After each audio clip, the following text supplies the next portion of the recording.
administration weaponized the intelligence community to take down the incoming Trump administration. I just feel like the president has done everything with all of his heart. And when he does something, he gets all of it. Democrats are really in for a big surprise in November. And the Republican Party is all about individualism, and it's about freedom. We see these promises made and promises kept. For Hispanics from every corner of this hemisphere, they recognize that President Trump is not only willing to stand up and fight for freedom and democracy, but he is also willing to stand up to despots and dictators. We are one people, one family, and one glorious nation under God. We will make America great again. Welcome to Team Trump Online.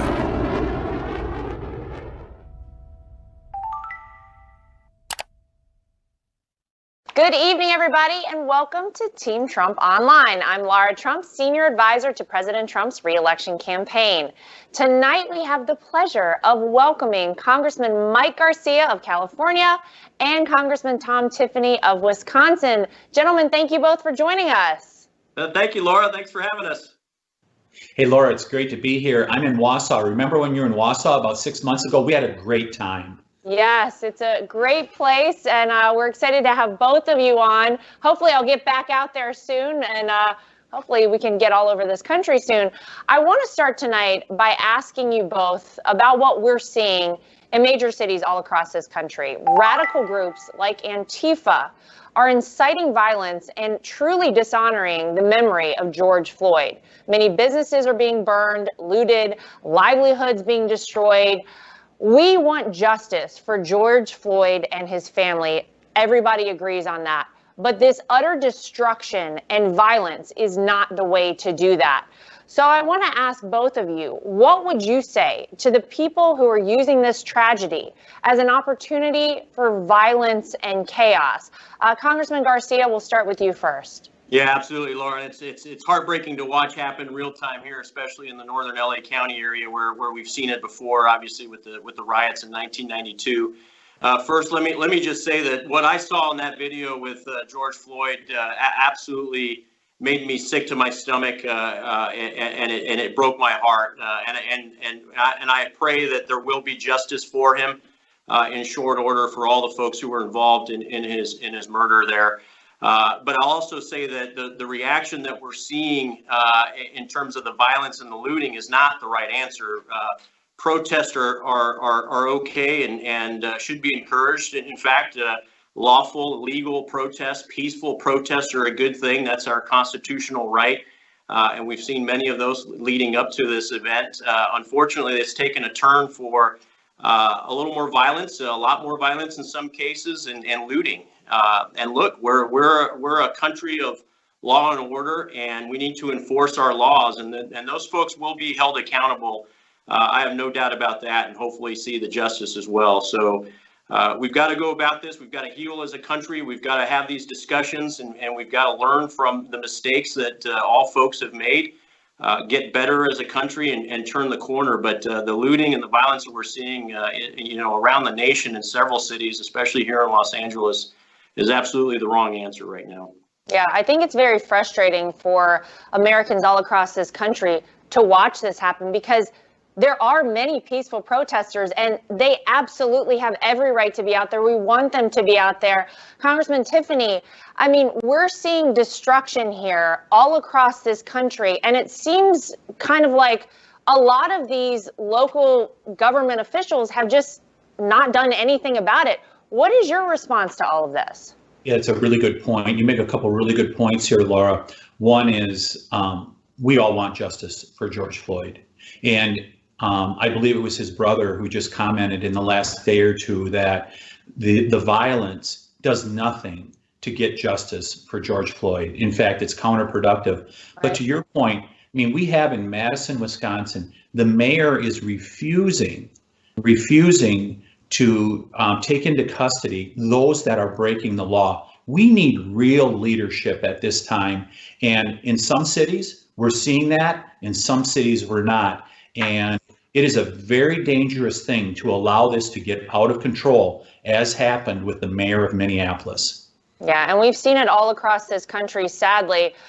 One injustice is not then overcome by more injustice. And sadly, people are losing their livelihoods, their businesses, their homes to this group of people that really aren't out there to protest for George Floyd and for change that many of the others are. They're out there to just cause chaos and incite violence. President Trump just took a huge step. He just declared Antifa a terrorist organization. There's evidence showing that this group is sending people into these protests, infiltrating them, turning them violent, causing all of this destruction. What danger does Antifa pose? Because I think a lot of people have heard about Antifa for a long time. We're now seeing basically what they're capable of. How can we stop these criminal, violent acts that they're doing? Congressman Tiffany, what are your thoughts on Antifa and how do we stop them? You know, I thought the president made a very good point in the last 24 hours when he pointed back to the WTO riots in Seattle from, what was that, almost 2 decades ago? You're seeing the same type of actions that are being taken now, and it needs to be stopped. Mayors and governors need to stop this from happening. And Antifa, they're going to have to root them out because they hide themselves amongst legitimate protesters. And I would say to people that are protesting out there, watch out for the person next to you that brings the brick or whatever, because that's the person who's the true, that's the true bad guy in this whole thing. Yeah, absolutely. Congressman Garcia, what are your thoughts? Yeah, I think that's true. We've got to pay a little closer attention in the midst of these protests as to what's going around. When do they devolve? How do they evolve into these violent acts being led by Antifa and underground organizations? We've got to go after the leadership and pull the curtain back on where these things are being organized from and by whom is leading this effort. Chase the funding sources as well. And when you can find out who the leadership is and where the money's coming from, that'll ultimately break their back. But it truly is a terrorist organization. You know, unlawful violence and intimidation for political gain is the definition. It's in their name, right? So we've got to be aggressive. All branches of government, all levels of government need to be proactive in chasing out the bad actors. And the local law enforcement officers can't take anything for granted or just assume it is a grassroots protest from their local community members, and be aggressive in rooting these folks out. It's an ugly organization, and we cannot allow it to flourish. Yeah, and I want to say a big thank you, by the way, to the law enforcement officers all across this country. They're all in agreement as well that what we saw in the video of George Floyd's death is absolutely disgraceful and disgusting and should never happen. And people need to be held to account for that.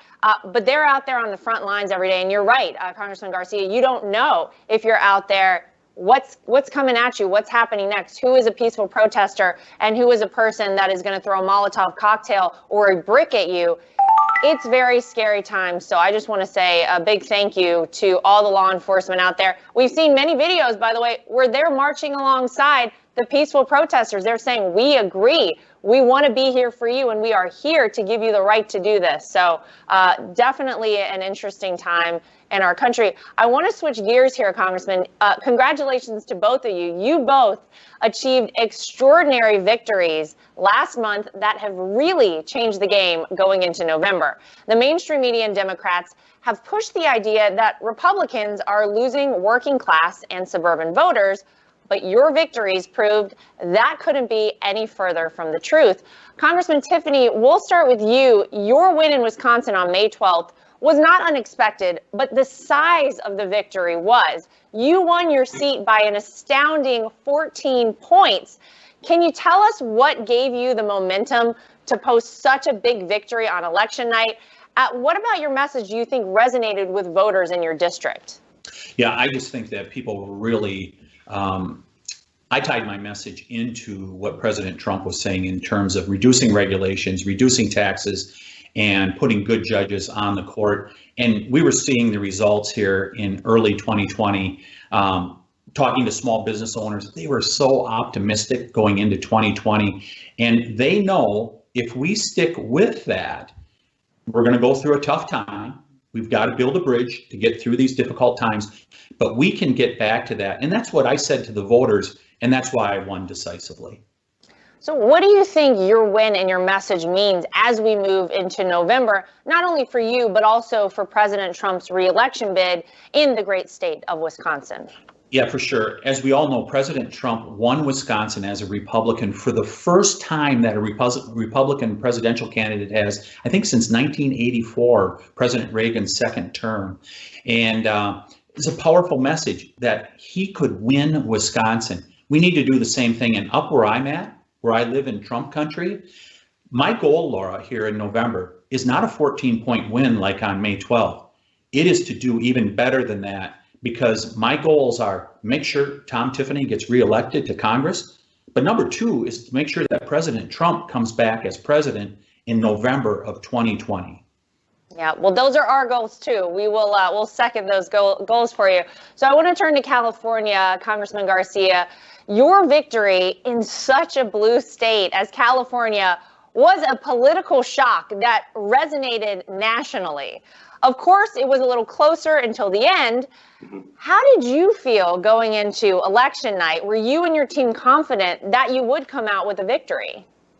We were bullish, and we were cautiously optimistic. We didn't take anything for granted. You know, in California, from a political perspective, California is the land of not quite right. And we had a whole lot of variables with all mail-in ballot, new locations being added real time in the midst of the voting period, 15 days or so. So there were a lot of variables. We weren't sure how we're going to play out. But, you know, I didn't get in this race initially because I thought I had a chance. I got in this race because I knew with the right message and the right team that we could actually recover this district and win this race. I was running against, at the time, Katie Hill. And you can't have probably a more stark contrast between candidates than that between Katie Hill and myself. So in California, it is a blue state with pockets of conservative values. So this wasn't a Republican versus Democrat race, and the message wasn't us versus them. It was truly about values. It was about being able to continue to survive in California. Californians love our state. We love the weather. We love the geography and the people. We just don't like our politicians, and we don't like the one-party system that we have in Sacramento. And frankly, those people are driving us into the ground right now. They don't understand how business works. They don't understand what it means to live in California and make a living and still be able to make ends meet. And there's a lot of bad legislation coming out of Sacramento that we put a bright, shining light on, and that was the focus. Things like AB 5, higher taxes, more red tape and bureaucracy. To Tom's point earlier, these are the messages that the average American cares about. And in this case, they voted for the Republican because I'm a patriot. I wasn't running as a professional politician. I'm running because I want what's best for my country. And in the end, I don't want my nation to turn into what California has become politically. And that's the fight that I'm fighting here. And it's resonating because people just want to be able to continue to survive in this beautiful state, this beautiful district, a very purple district. But we've won their hearts and minds with values. And I think we can replicate that in November for sure. Well, some food for thought here. This is an interesting fact I like to talk about. California is a blue state, but it is the one state that we get our absolute most orders on the campaign website at the store for. It's our #1 fundraising state in the entire country. So while it is a blue state, those pockets of red are very, very strong all across California. But your victory was such a great one, not only for the people of your district, but really for the entire state, because for the first time in 22 years, a congressional district in the Golden State flipped from blue to red. I mean, that's sort of unheard of these days in California. So we have some very big congressional races on the line come November. What do you think your historic victory means for the other folks looking to defeat liberal Democrats in your home state? Yeah, and first of all, I'm very grateful not knowing some of those stats before I got in this race. So ignorance is bliss in some regards. So look, again, it's all about the message. It's all about the candidates. And we had a mantra, with 18 opponents over the span of 14 months. Our mantra was we were going to make it rain longer than anyone could tread water. And as a team, up and down the ticket at all levels, you just need to be able to outwork your opponent. as long as you have the right message, the right work ethic, and you take the time to listen to the constituents and understand what's really on their minds. And again, it's not just party politics. It's not just the talking points that we're all used to. It's about really understanding the feel and the flavor within the district, and then applying those correctly, and then working your tail off. That's the recipe. It's not secret. It's hard sometimes, and you've got to have the diligence to do it. I think what this portends, though, is that we are in the midst of an awakening. There's a Republican renaissance across the country. I've been humbled and flattered and frankly blown away by how our little race started as a grassroots and became so national, especially in the last 3 weeks with the support of the president, the NRCC, the state GOP. It was a flawless execution and integration of a combined armed effort that, frankly, I don't envy any of our opponents in November. I think that will be done again in several districts around the country. We've got 17 seats here to get the House back and fully enable the president and get this economy back hitting on 8 cylinders. It's certainly a doable do. I think we need all the support. You mentioned California. You know, there is no state with higher potential energy than California. We have the highest number of Republicans, I think, in the nation. We just need to get active, and frankly, we need to appeal to that middle third as well. And to be honest, I don't care if that middle third re-registers as a Republican or no party preference, as long as they're voting for us and they're understanding the value proposition that the Republican candidate brings, which is lower taxes, less bureaucracy, and getting this nation back on its feet, and true leadership. And if we can do that, we'll be successful. And I think we're on the verge of something great here. Couldn't agree more. All right. Thanks, Congressman. Stay right where you are. We're going to be right back after this quick commercial break. What a beautiful history we wrote together.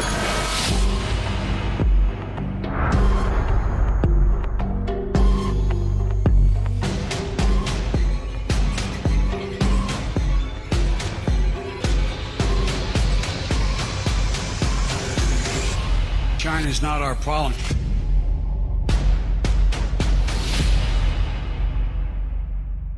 I'm Donald J. Trump, and I approve this message. Hey, Lara Trump here. The fake news media has spent years trying to stop President Trump with their lies and their witch hunts. But still, our movement is stronger than ever. We can't let the fake news media drown out our positive message about all of our incredible accomplishments. Make sure you're getting your news directly from the source by subscribing to the official Donald J. Trump podcast today.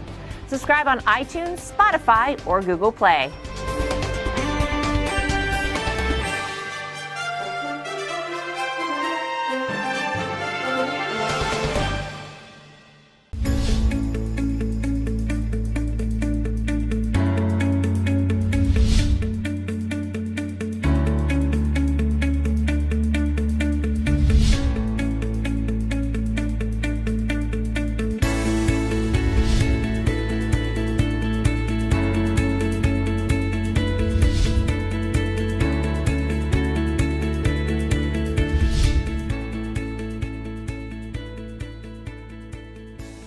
All right, welcome back to Team Trump Online. I'm Lara Trump, and I'm joined by Congressman Mike Garcia and Tom Tiffany. We just heard how these two pulled off incredible victories last month in their respective House races. Gentlemen, President Trump changed history with his huge victory over Hillary Clinton in 2016.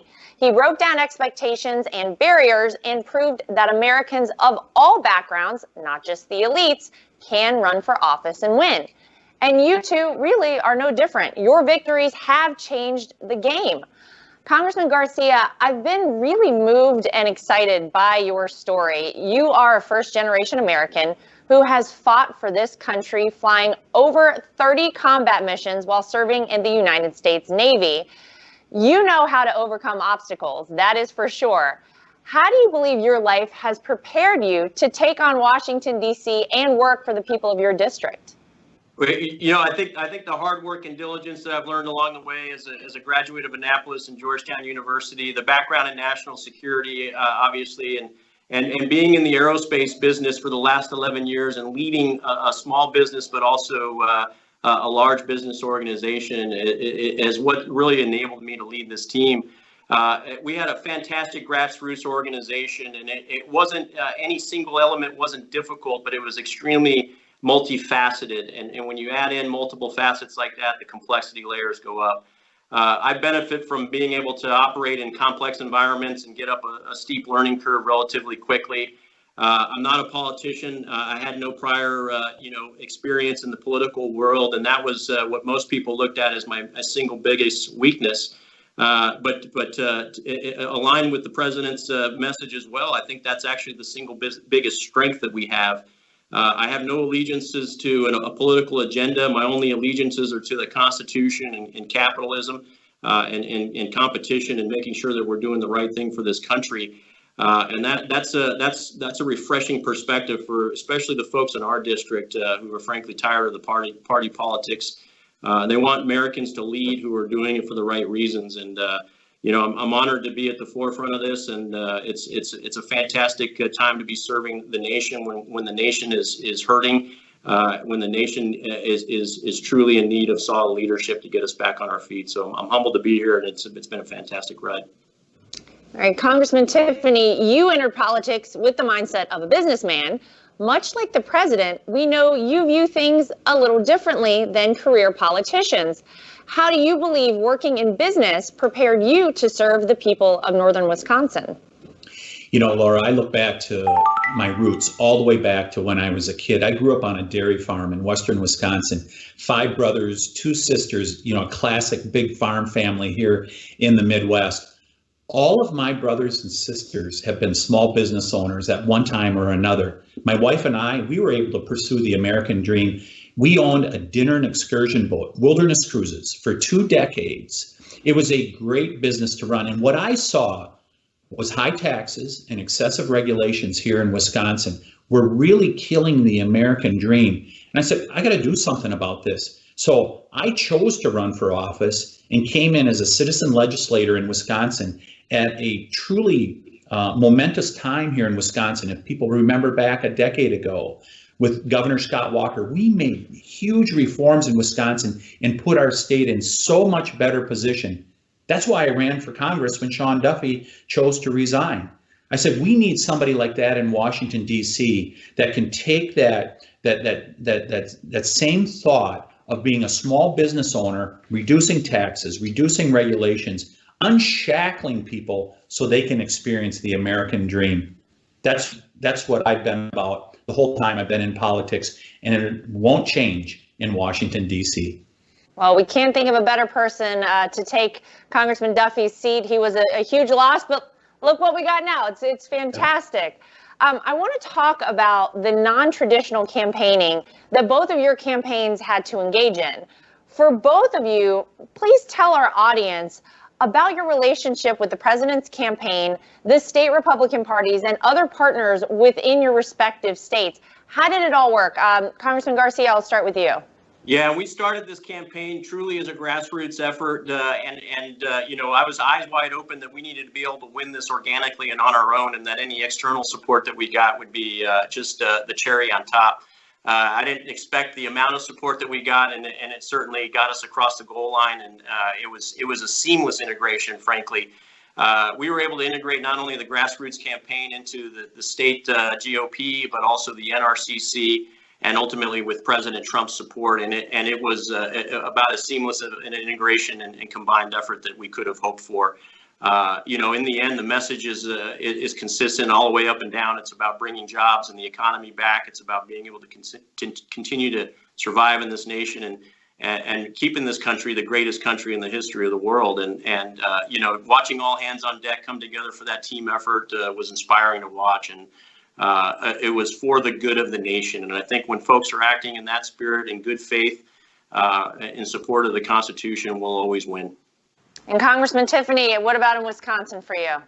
Yeah, as a citizen legislator, it has always been about the grassroots. And that's how Donald Trump built his campaign in 2016. He went right to the grassroots.